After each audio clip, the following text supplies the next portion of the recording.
It's the Opperman Report. And now, here is investigator Ed Opperman. Okay, welcome to the Opperman Report. I'm your host, Private Investigator Ed Opperman. You can find me at Opperman Investigations and Digital Forensic Consulting at my website, emailrevealer.com. You can also get an autographed copy of my book there. We have today with us Barry Ernest. Barry Ernest, the author of the book, The Girl on the Stairs, My Search for a Missing Witness to the Assassination of John F. Kennedy. Mr. Ernest, are you there? Yes, I am. Thank you. Thank you so much. Tell us about yourself. Before we get into the book and all this kind of stuff, who is Barry Ernest? Well, Barry Ernest is just an ordinary guy. In fact, that was the original title to the book before my publisher said that wasn't a very good intro. But I'm just an average citizen who became very interested in the Kennedy assassination when I was in college. Actually, I was in a U.S. history seminar course, and we were discussing the assassination. At that point, I voiced my opinion that I believed the Warren Report. I'd read it twice and found it very convincing.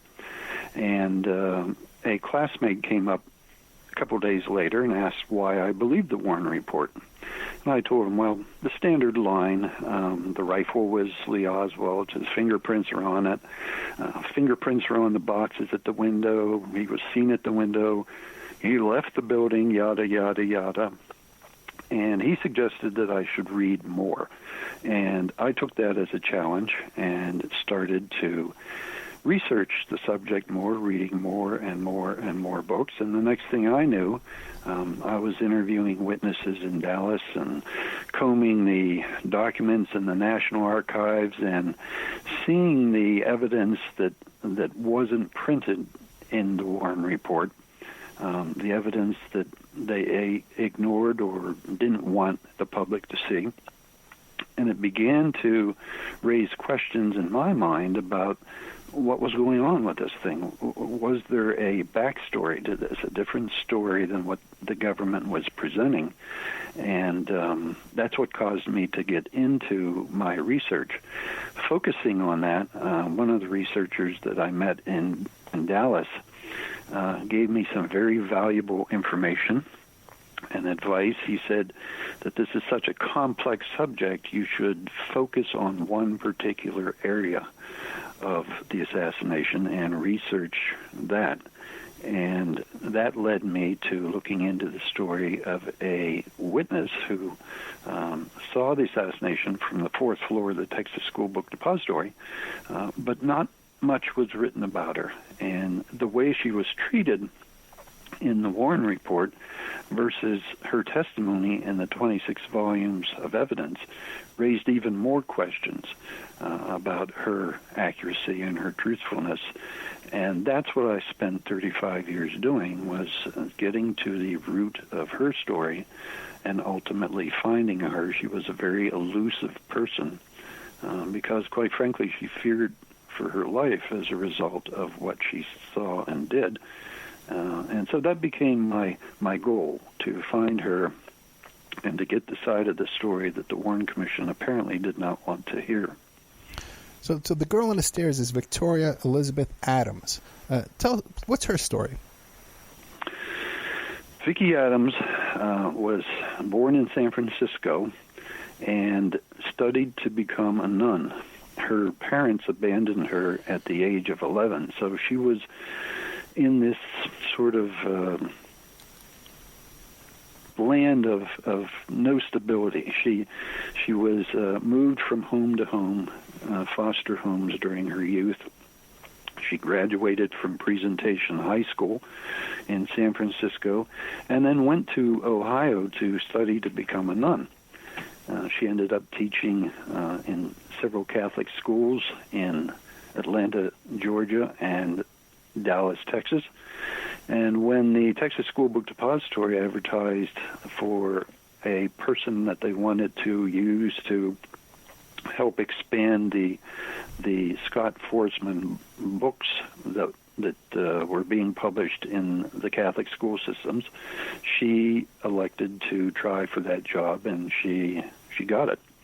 And so at the time of the assassination, she was in this sort of a flux mood here between being a nun, teaching the Catholic religion, and working for a company that was promoting Catholic books in the school systems throughout the Southwest. And that all came to a head on November 22nd when, working from the fourth floor of the depository, she had a bird's eye view of the assassination. And as I say, she was only 22 years old at the time. And with the background that she had, truth was a core value to her. She was very careful with her words, and very precise with details. And what she saw from the fourth window regarding the assassination was important to the commission, but what she did after the assassination occurred is what caused the dilemma for the Warren Commission, which was investigating that crime. And that is, let me ask you this, though. Did she know Lee Harvey Oswald before the day of the assassination?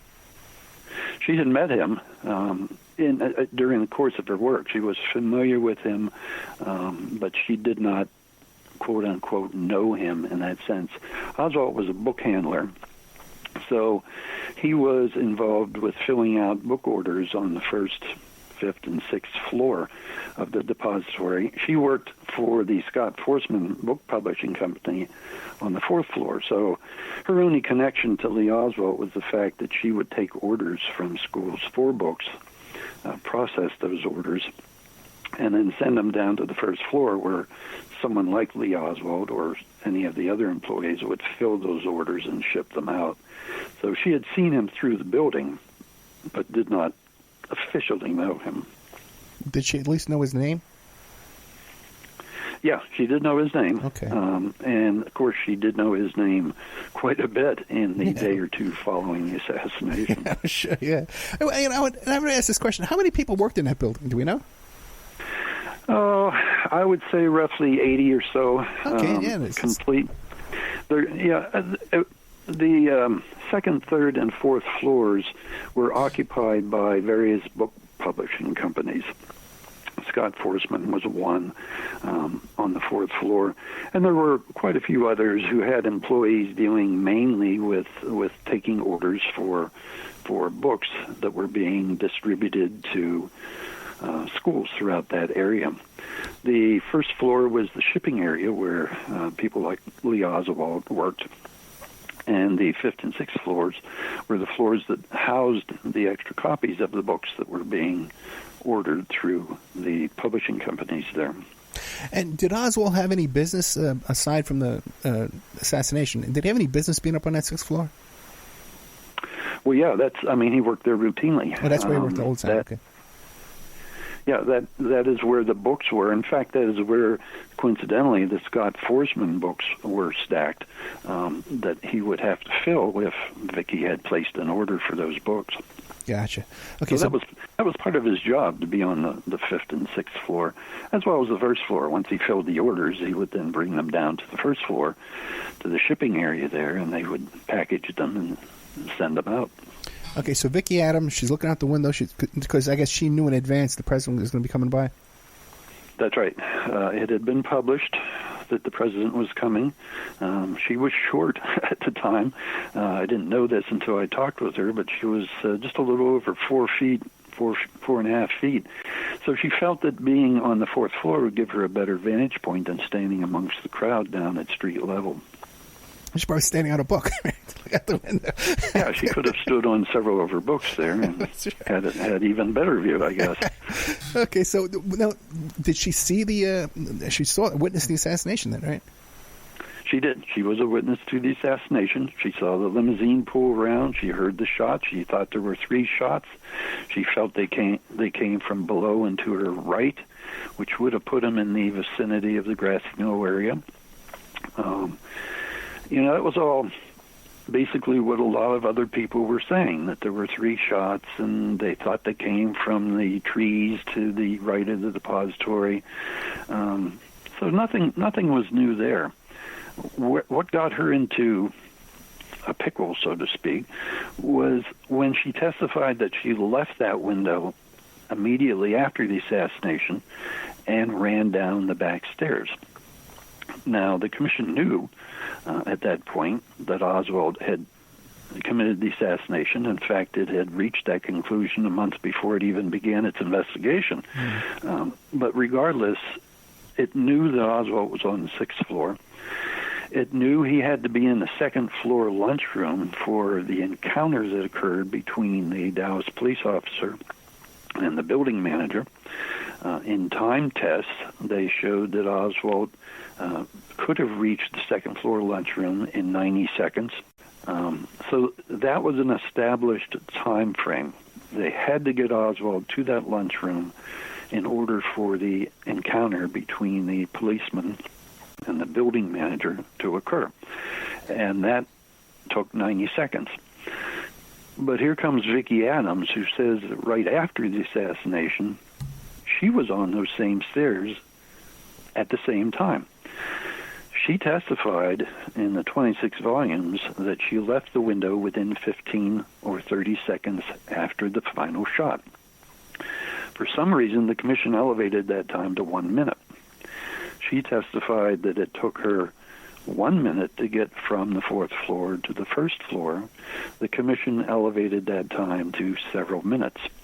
So what it did basically was disbelieve the timing that Vicki said and put her on the stairs much later than what she said, apparently, in my opinion, to make her appear wrong in saying that she was on the stairs as quickly as she was. So Vicki never saw Oswald on the stairs? She never saw or heard anyone on the stairs. And I can attest to the fact that those stairs were at least old, wooden, dark, and very, very noisy. When I was in Dallas in 1968, I met with the building supervisor, Roy Truly, and he would not allow me up on the 6th floor. He said only employees are allowed on the 6th floor, and I asked him if he was hiring, and he got a kick out of that. So what he allowed me to do was walk around the 1st floor. And when no one was looking, I actually snuck up the stairs to the 2nd floor lunchroom. I probably shouldn't be admitting that. I don't know if there's a statute of limitations on that. On trespassing, eh? In any event, I went up to the 2nd floor and examined the lunchroom and everything. But the point is, the stairs were so old and wooden and noisy, I could hear people on those stairs several floors above me. I could hear them talking as they came down. I could hear the footsteps. And she confirmed that. She said when she didn't see or hear anyone, I said, well, maybe Oswald was just a floor above you. And she said that's absolutely impossible, because if you were anywhere on those stairs, you could have heard anyone on any floor above or below you. So she did not see or hear anyone when she was on those stairs. Now, did she ever retrace her steps in time, how long it would take her to get there and retrace it and time herself? No, she didn't take a timing of it, because at that point she didn't realize the significance of what she had done. She had just tried to get outside immediately to see what was going on. And she told me that it wasn't until after the weekend had gone by that she realized that she had been on the stairs when Oswald was supposed to be on the stairs, based on the media coverage and everything. So she knew at that point why they were hounding her about that. The FBI, the Secret Service, the Dallas Police, the Sheriff's Office, all were interviewing her frequently during that weekend about the same thing. When did you come down the stairs? Who did you see? Did you see or hear anybody? And she couldn't figure that out until she realized the significance of when she was on the stairs. And then it dawned on her that she was there, apparently, when Oswald was supposed to be there, and she never saw or heard anyone. And she was consistent with her interviews. All these interviews were occurring, and if you look at them in the National Archives, you don't see them in the 26 volumes of evidence. But if you go to the National Archives and research her, you'll find interviews, countless number of interviews, in which she says the exact same thing, that immediately after the shots were fired, she went down the back stairs of the depository. When she was interviewed by the Warren Commission, the attorney who interviewed her was David Bellin. And she told me that when she walked into his office for the interview, before a stenographer came in to transcribe the questioning, David Bellin leaned back in his chair, put his hands on his head, and said to her, "Don't you think you could be wrong?" And she said, "I could be, but in this case, I'm not." And when she began her testimony and sensed that she was not being believed by David Bellin, she said to him, "If you don't believe me, put me in the time test." They had a stand-in for Oswald go from the 6th floor window to the 2nd floor. They had the same police officer and the same building manager retrace their steps from outside the building to the 2nd floor lunchroom. She asked to be included in the time test to see where her actions fit in with that foot race that was occurring between these other parties. Bellin refused to allow that. And get this, what you don't know by reading the Warren report, you get the sense that Vicki Adams was alone in descending the stairs. It's only until you read her testimony in the 26 volumes that you find out that another woman went with her down those stairs. Her name was Sandra Stiles. She was a co-worker. They both went down the stairs, Sandra Stiles being the perfect person to corroborate the timing of the descent from the 4th to the 1st floor. She was never called as a witness. She was never interviewed as a witness. She was completely ignored in this whole scenario. But even during her testimony in front of David Bellin, Vicki said, "Hey, if you don't believe me, question Sandra Stiles. She went with me." And according to Vicki, David Bellin's words at that point were, "We don't need her. We have you." And so therefore, everything that she tried to do to get corroboration to her journey was ignored.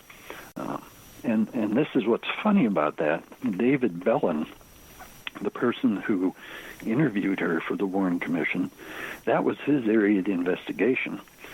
He was responsible for determining the movements of Oswald following the assassination. What role did David Bellin, a private attorney, what role did he have in all this? Well, David Bellin was a staff attorney. The Warren Commission was organized with a senior lawyer in charge of various areas of the investigation. Area 1, for instance, was the source of the shots. Area 2 was the identity of the assassin, and so on. And so every area had a senior attorney, and it also had a junior attorney. David Bellin was the junior attorney to the area involving the source of the shots and the identity of the assassin. So this was a junior attorney who was identifying or questioning Vicki Adams at that point. And what happened was, in the beginning of the investigation, each senior attorney was drafting a memo in which he was going to explain what areas that team would get into, what they intended to do, the witnesses they intended to question, the problems that they encountered, everything involved in what it was that they were going to do in that particular area. David Bellin wrote a memo in February of '64 that was some 100 and 6 pages long, a portion of which discussed the importance of Vicki Adams. So he clearly knew her importance, and he stated in that memo that he was going to, quote, pin down, unquote, the time sequence of when Vicki Adams went down the stairs. So at that point, he recognized her importance and announced in his memo that he was going to resolve exactly when Vicki went down the stairs. And instead of doing that, what he did was discredit Vicki during her testimony, refused to put her in the time test, refused to question Sandra Stiles, refused to question the 2 other women who stood at the women with Vicki, and generally just ignore what it was that she was saying rather than investigate it further. And this is particularly damaging because in June of that year, there was a document that was suppressed for 35 years that I discovered in the archives that literally proved that Vicki Adams had been telling the truth and gone down the stairs immediately.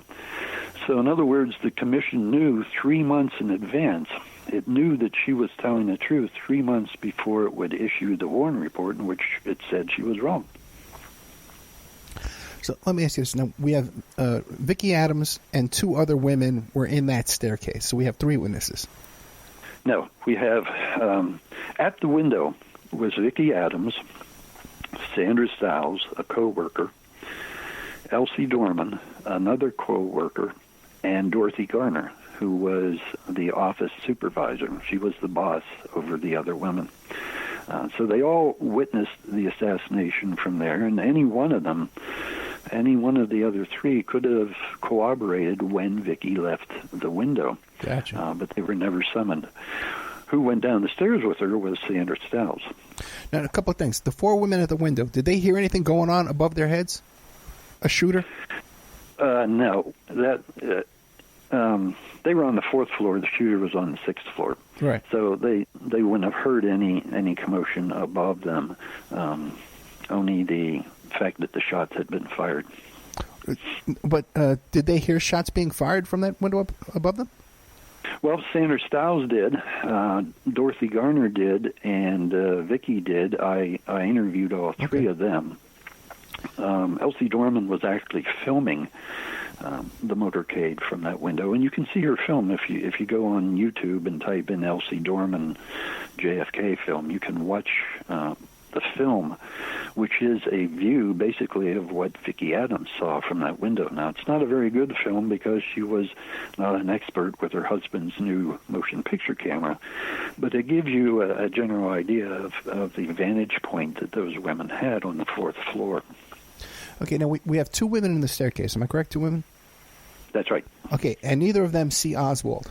Where do we come up with this story that Oswald was... Who are the witnesses and the people that say Oswald was coming down that staircase? There are none. Well, then where's that story come from? Yeah, what we have is only the fact that several people saw a man in the 6th floor window. Mm. And Officer Marion Baker, who was riding in the motorcade at the time, saw pigeons fly up from the roof of that building when the shots were fired. Oh, well, there you go. Okay. So now we introduce pigeons into this scenario. But anyway, he ran into the building in an attempt to get to the roof because he thought something was going on up there. At the 1st floor is where he ran into Roy Truly, the building supervisor, who directed him over to where the freight elevators are, which are right next to where the stairs were. And they couldn't get the freight elevators, and so they ran up the stairs from the 1st to the 2nd floor. And that's where they encountered Oswald, who was apparently standing in there for whatever reason, I don't know. If you believe what he says in the interrogations that he went through, he was eating his lunch on the 1st floor and walked up the 1st floor stairs, which are at the front of the building, walked down the hall, and then entered the lunchroom to buy a soda. There is some controversy whether he had the soda in his hand when he was confronted or whether he didn't. Even if he didn't, the bottom line is that after he was confronted, he purchased a soda rather than run out of the building. But in any event, that's where the encounter occurred, and based on the commission's timing, it occurred within 90 seconds of the assassination. In your study of all this, where do you think Oswald was? Well, I can only speculate. I personally, after looking into this for as long as I did and studying this particular angle as much as I have, I think the evidence is consistent with him being on the first floor and coming up the steps to get the soda, exactly as he said. I know that there's a lot of evidence, circumstantial evidence, that puts him in that sixth floor window. No one saw him go down the stairs. The people on the fifth floor, the workers on the fifth floor, directly under the window where he fired the shot, supposedly, heard some activity up there, but never heard anybody running. They, in turn, ran over to the side of the building where the stairs were. They did not see anyone come down the stairs. No one actually saw him from the time someone saw someone on the sixth floor at that window until he was confronted in the lunchroom. So it's anybody's guess where he was at the time. I mean, there is no evidence proving that he was in the lunchroom. There's circumstantial evidence putting him on the sixth floor, but not necessarily on the sixth floor. We have Vicki Adams now, with her truthfulness, presenting a very, very critical question as to where Oswald was in the 2 minutes following the assassination. So something is not right about the Warren Commission scenario of them getting Oswald to the second floor lunchroom. As I said, in January of 1964, they concluded that Oswald was the assassin. They had not begun to interview witnesses or begin their formal investigation until February of 1964. So they had their conclusions drawn a month before they even started. And when you have something like that, you're not going to get a very thorough or unbiased investigation. You're going to get people who are looking for evidence to prove their theory rather than an investigation that is looking for evidence to come up with some kind of a solution. And that was the Dallas police. When I interviewed people on the Dallas police, that was their philosophy too. They had that case solved by 8 o'clock on the night of the assassination. I mean, I had so many officers tell me that as of 8 o'clock, that case was closed. In their opinion, they went home. And so, when you have a bird in the hand in Dallas and the Warren Commission has a bird in the hand based on the FBI's investigation, there's no reason to shake the bushes anymore. And so when a Vicki Adams and others come along disputing that, you're just going to deal with them by not dealing with them. Okay. You said earlier that there were about 80 employees in the building. Yes. Do we know how many people were in the building at the time of the assassination?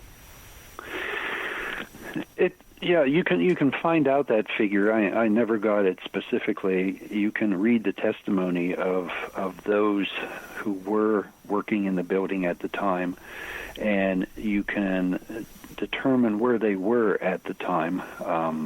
I think it's Commission Exhibit 1381, which is in the 26 volumes, in which the FBI actually interviewed each of the employees who were on duty at the time, and they gave their position and whether or not they had seen Oswald during the course of the assassination. So you can do that. And there were some in the building, definitely, at that time.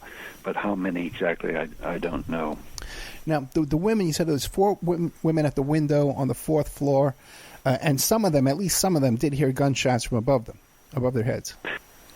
Yeah, I don't know exactly how many did hear gunshots or where they they positioned those gunshots. All I can tell you is that I interviewed 3 of the women connected with the Vicki Adams story. Vicki Adams felt that they had come from below and to her right, which would have put them in the general area of the grassy knoll. Dorothy Garner also heard the shots, but she couldn't determine where they came from because of the echo that was occurring in Dealey Plaza. And Sandra Stiles basically said the same thing. She felt the shots came from below, but she wasn't sure because of the echo that was produced in that part of the city.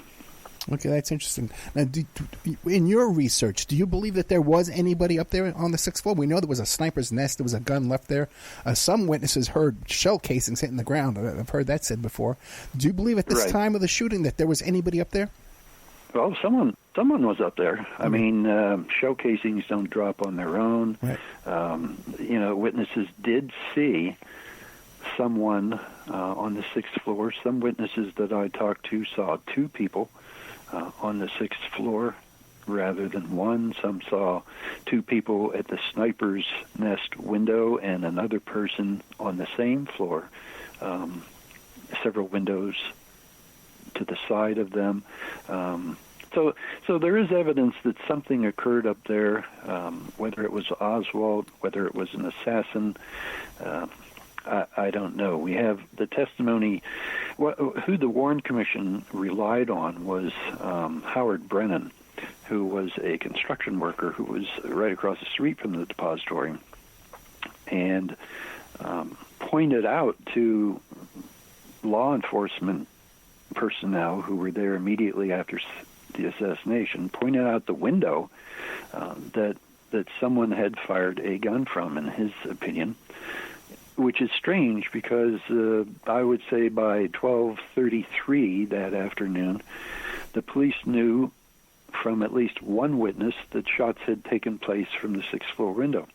And for some unknown reason, no one went to the 6th floor until some 40 minutes after the assassination occurred. It was never searched until that late in the game, even though it had been pointed out by witnesses as being the possible source of shots. The back door to the depository was left wide open.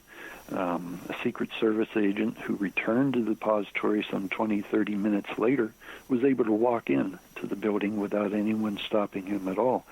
So the building was not secured immediately after the assassination, and as I say, what's surprising is people pointed out the window where they felt the shots had occurred, and no one went up to investigate it until some 40 minutes later. Now, if Vicki Edwards and her friend were in that staircase, and we know there were people up on that 6th floor, how did the people who were up there exit the building? There's a very good question, actually, and it's one that I'm asked all along. If Vicki didn't see or hear Oswald, and Oswald, you're saying Oswald wasn't on the 6th floor, then how did that person who was on the 6th floor get out? And the answer to that is that Oswald was on a very strict time schedule. Remember, he had to be in the 2nd floor lunchroom 90 seconds after the assassination. That's a fact. There was an encounter between a police officer and the building manager in that lunchroom with Oswald 90 seconds after the assassination. So the commission had to get Oswald from that 6th floor window to the 2nd floor lunchroom before the policeman and the building manager arrived there. That was 90 seconds. But if Oswald wasn't on the 6th floor, let's say he was on the 1st floor and came up the stairs, how did the person who was up on the 6th floor, perhaps disguising himself as an assassin, how did he escape? Well, he wasn't on the same time schedule that Oswald was. He didn't have to be down the stairs immediately like Oswald would have had to been. In fact, if no one investigated that area for 40 minutes and the back door to the depository was left wide open, he or she or however many was up there had all the time in the world to get out of there. They could have blended in with employees who rushed back into the building, with news personnel who rushed into the building, with police who rushed into the building. Vicki told me that when she returned to the building some minutes after the assassination, after she remained outside for a while, the place was basically a madhouse with everyone running around on the first floor. She got into an elevator to go back to her fourth floor office with two men who she had no clue as to who they were. She thought they may have been Secret Service agents or detectives of some kind, because they were wearing suits. So it's not out of the realm to think that if you believe someone else was up there instead of Oswald, and he or she fired shots, they could have gotten out of the building without becoming trapped in the building, or without having to go down the stairs at the same time that Vicki and Sandra would have been on them. Was there another staircase or additional elevators? There was an elevator right inside the front door that was used to go to the second, third, and fourth floors where the business offices were located. That was the elevator that people who had business dealings with the book publishing companies would use to get to the fourth floor, the last floor that had those offices located. There were two old wooden freight elevators at the back of the building that went to every floor, first through the seventh floor. That was what was used by the workers to transport the book orders up and down from where they were stored on the fifth, sixth floors. There was also a wooden staircase in the back corner of the building, which provided access to all the floors as well. And that was mainly used by employees. That would not have been a staircase used by someone coming in to conduct business with the publishing houses. So where the employees usually got to floor would be either on the back freight elevators or the back wooden staircase. Now, back in the 60s, they used to have like elevator operators. Were these manual? Did they have elevator operators, or were these people can operate the elevator themselves, automatic? Yeah, these were all manual elevators. In fact, the two freight elevators were the kind that you had to lower a wooden grate across the front and press the button to go to whatever floor you wanted. Yeah, elevators have come a long way since Indeed. when I was a kid. Now, and there wasn't any music in those elevators either. Can you believe that? Now, what about Vicki Adams today? Is she still alive? She passed away in 2007. She was the type of person that didn't want me to write about her as a sad person. In other words, she knew that she had cancer, and she never told me that until 6 months before she was scheduled to die, because she said that she didn't want me to take pity on her and write about her because of that. And I respected that from her. I mean, that was Vicki Adams. That was the type of person that she was. She wanted what I wrote to be very honest. She was a little reluctant to talk to me at first. The way I found her is a story all by itself, but when I did find her, she was still a little worried about the fact that she knew the truth. She even told me that she felt she would end up dying with the truth. So it took a little bit of convincing on my part to make her realize that I was not someone who was out trying to use her story to further a theory that I had. And finally, she did begin to cooperate. And she told me toward the end that all she ever wanted out of this was for people to know that she had told the truth. That was it. She felt that she had told the truth. She felt that she had done what we're all taught to do, and that's tell the truth. And when she did and wasn't believed, that really hurt her bad, to the point where she ended up leaving Dallas and moving across country. She went to Chicago and San Diego and then up to the Pacific Northwest. She spent 6 years with her husband touring the United States in a trailer all across the blue highways of the United States. And coincidentally, for about 3 or 4 months, she lived in that trailer about 20 miles from where I live today. And I never knew she was there. But she ended up back in the Pacific Northwest and was living a very quiet life. She wouldn't even tell her friends that she was a witness to the assassination. No one knew that because she just didn't want to get into it. Her husband had told her repeatedly that it's best for her to keep quiet about this because of what she knew, and she followed his advice. And then suddenly I came along, and she decided to talk about it. She had never been contacted by any other researchers before? No.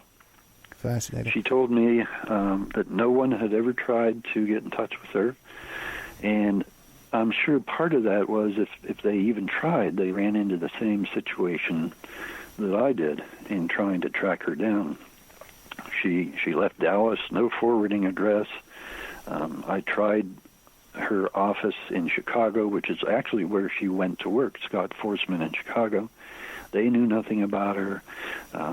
So I hit so many dead ends on this that it was frustrating, and I'm sure a lot of other researchers, if they did pursue this further, met with the same fate as I did until I was lucky enough to find her.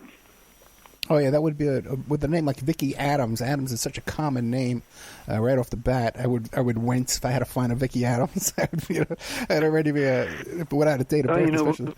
When I started to write my book, my son convinced me to buy a computer to do it. Back then it was hunt and peck on a typewriter, which is how I learned when I was in journalism school. But with a computer, you could search out names. And literally, in my case, I hit the proverbial brick wall much faster with a computer than I was doing with the U.S. Postal Service. But it did lead me to some clues that actually panned out. And that's eventually how I ended up finding her, was by way of the Internet. We only have a couple of minutes left. You wanted to tell me about the Martha Jo Stroud document? That is a very important document that was written by the assistant U.S. attorney in Dallas back in June of 1964. And what it did was it was a transmittal letter sending Vicki's signed testimony to the Warren Commission in Washington, D.C. But the last paragraph of that document states that Dorothy Garner, who you may remember is the supervisor of Vicki Adams, saw Vicki Adams go down the stairs before Officer Baker, the policeman, and the building manager, Roy Truly, come up. Now, the significance of that is, one, that it was written 3 months before the Warren Commission came out.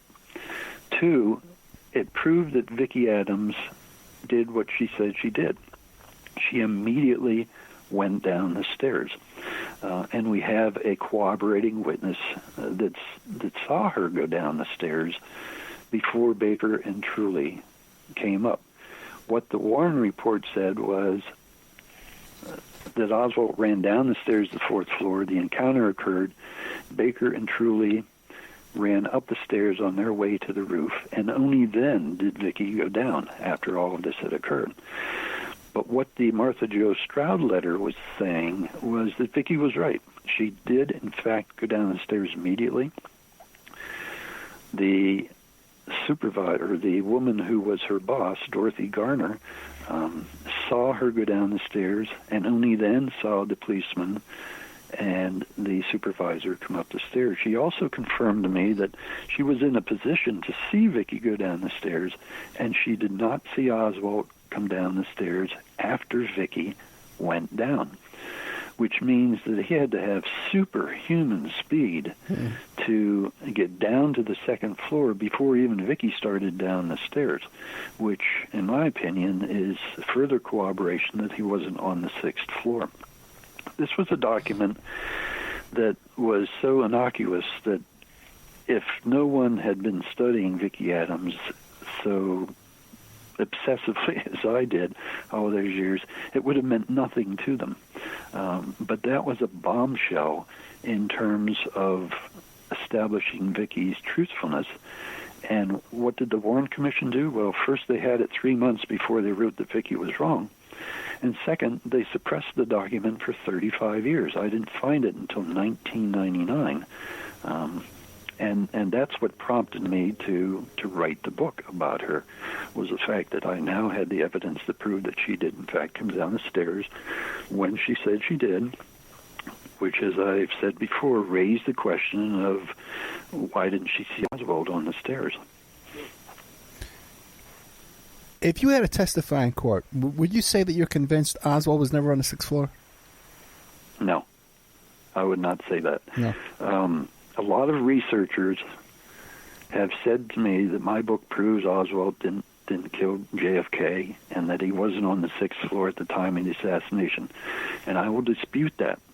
I will tell them that my book proves that Vicki Adams told the truth, that she went down the stairs when she said she did, that she didn't see or hear anyone on those stairs. Does that prove Oswald wasn't on the 6th floor? In my opinion, no. It's a very critical question as to whether he was on the 6th floor. But I can't make the leap that my book says emphatically that he was not on the 6th floor and he was not the assassin. All I can say is that the Warren Commission scenario of how it got him from the 6th floor to the 2nd floor does not match up with the established evidence at this point. It did back in 1964 because the established evidence wasn't available. All it had was Vicki Adams, and it was her word against the Warren Commission, and she lost. But now we have the corroborating witness of the woman who went down with her. We have the corroborating witness of Dorothy Garner. We have the Martha Jo Stroud document, as well as other bits and pieces of evidence which combined makes her truthful in what it was that she had been saying all along. What it means as to whether Oswald was on the 6th floor or not, I don't know. Barry, Ernest, I can't thank you enough. This very well-researched and documented book here, The Girl on the Stairs, My Search for a Missing Witness to the Assassination of John F. Kennedy. And check out the blog spots by the same name, The Girl on the Stairs, WordPress.com. Thank you so much, Barry. Thank you very much, Ed. Good night.